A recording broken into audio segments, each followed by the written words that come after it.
Welcome sa DRS 2.0. Fresh at nagbabagang happenings ba ang hanap mo? Mga padabarkads man yan o mga trending topics? Pwes, sagutin natin yan.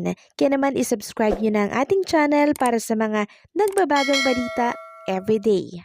So ayun, welcome back again sa ating YouTube channel mga Kadabarkads. And for today's video nga pag-uusapan natin ay mga pangyayari po sa loob at sa labas ng Eat Bulaga. So marami nating tatalakayin mga Kadabarkads, ano? Kaya sana naman po ay tapusin ninyo ang update natin hanggang dulo dahil meron ditong usapan na threat na natanggap po itong si Daryl Yap. At ang sinisisi, tinuturo po ng ilang mga netizen sa comment section ay si Bossing Vic at ang mga Soto. Bago po ang lahat, nais ko lang linawin na live po ngayong araw ng Miyerkules ang Eat Bulaga. Meron kasi ako mga nakikitang komento sa live chat ng Eat Bulaga na recorded daw ang Eat Bulaga.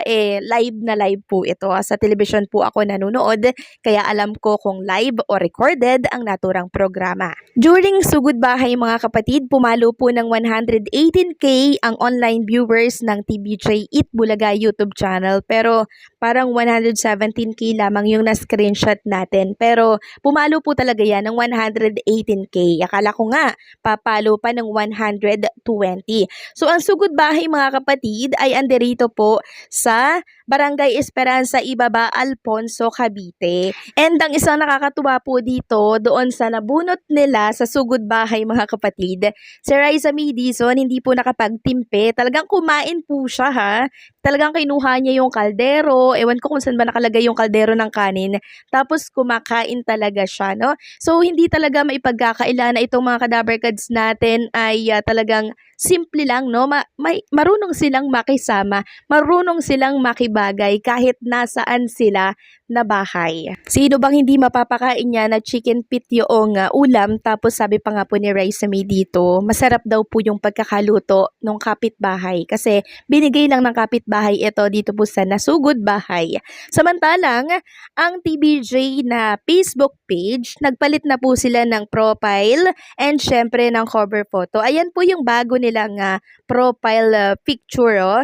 And then, eto po yung kanilang cover picture. So makikita yung mga OG Dabarkads natin dito, Tito Vic and Joey, and syempre yung mga Eat Bulaga host, no? So hindi po kasama ang mga singing queens, hinahanap din po yan ng mga nag-comment. So ang sinama lang po siguro ay yung talagang matatagal na po sa programang Eat Bulaga na matatawag na mukha po ng naturang programa.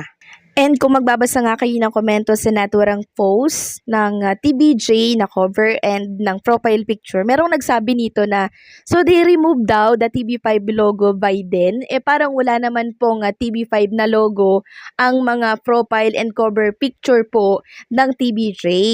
Sabi dito, so remove ka na lang din at wala naman talagang logo TV5 sa Eat Bulaga, dami mong napupuna. So, wala naman po talagang logo ng TV5, yung mga cover and profile picture ng TBJ dito po sa Facebook page nila. Ewan ko ba dito kung saan niya nakuha yon. And syempre nakita ko din po ito. Ito po ay logo ng Eat Bulaga.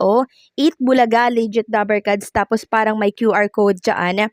Ito po ay gawa ni Mr. Romeo. Nakakatuwa lang, no? Dahil ginawa niya po ang Eat Bulaga, inukit po yan sa kahoy mga Kadabarkads. So, sana makarating po ito kay TBJ and sa mga legit Dabarkads. Sana personal po kayo magpunta sa Eat Bulaga kasi ang ganda po at napakahusay po ninyo. Samantalang, pag-usapan naman natin itong tungkol po sa sinagot ni Bossing Vic Soto na katanungan. Kung may plano ba daw si Bossing Vic at Pauline Luna na sundan pa si Bibi Mochi. And then, natatawang sumagot nga si Bossing Vic at sabi niya, ewan ko kung kaya pa ni Pauline. Ako kaya pa, ewan ko sa kanya, itanong nyo. Magwa 1-year-old na si Mochi on January 23. Parang ang bilis nga ng panahon and we're just so thankful to God and that she's healthy. Very beautiful baby at medyo nakakatayo na ng mag-isa niya pero mga 2 seconds lang bagsak ulit. Yung susundan ay always leave it to God kung ibe-bless pa kami. Baby boy for Bossing and Poleng. Baby boy naman sana, okay na, ang dami kong apong lalaki. Ang gugulo, anak ni Oyo, 5 lalaki, natatawa pa rin sabi ni Bossing Vic. Tapos si Danica may 2 lalaki, pag nasa bahay parang may riot palagi sa bahay namin pag andun yung mga apo kong lalaki. So okay na sa akin ang mga babae. They're very sweet, very malambing. I always look forward to going home kasi tanggal lahat ng pagod mo sa trabaho pag nakikita mo na yung mga anak mong mababait. Then merong pahaging dito si Bossing Vic. Sabi dito, paano niya mapapanatiling positibo ang mga bagay-bagay tungkol sa kanya? Para mapanatili, sabi po ni Bossing Vic, ay clean living. It's as simple as that. Bulalas po ni Bossing Vic. Clean living lang, wag kang manapak ng ibang tao, wag kang manira, wag kang maangas. So tinutukoy dito panigurado ay yung isang direktor. Sabi niya, stay humble. Humility for me is a very important word. Wag kang magyayabang. Relax ka lang sa buhay. So napaka-humble at down to earth ng isang Bossing Vic Soto and napaka-simple kahit na bilyonaryo. Samantalang, pag-usapan naman natin ang tungkol dito sa aking napanood na interview dito po sa isang direktor. And sabi nga dito sa caption ng naturang news, Direk Daryl Yap, binenta ang sasakyan dahil daw po sa ayan. Hindi ko na lang po babanggitin ha. So patong-patong po pala na ganyan ang kanyang natatanggap. Kaya niya binenta yung mga sasakyan niya po, no, para maingatan niya yung kanyang buhay kasi mga kilala na yung mga sasakyan niya. Ito po ay may connection, yung mga natatanggap niya pong threat ay may connection dito po sa kanyang pelikula na The Made in Malacanang. Sabi nga dito, Director Daryl Yap, it turns out that the car were foreclosed because of their threat in the movie Made in Malacanang. He must have known that he was going to make the Pepsi Paloma. So let's just be guys. Tapos, kung magbabasa kayo ng komento sa naturang post, sabi dito, so kapag may nangyaring masama kay Daryl Yap, alam na kung sino may kasalanan. Pinatunayan lang nilang totoo yun. Mas buti na nag-file ng KCB kasi pag ito daw namatay siya na main suspect.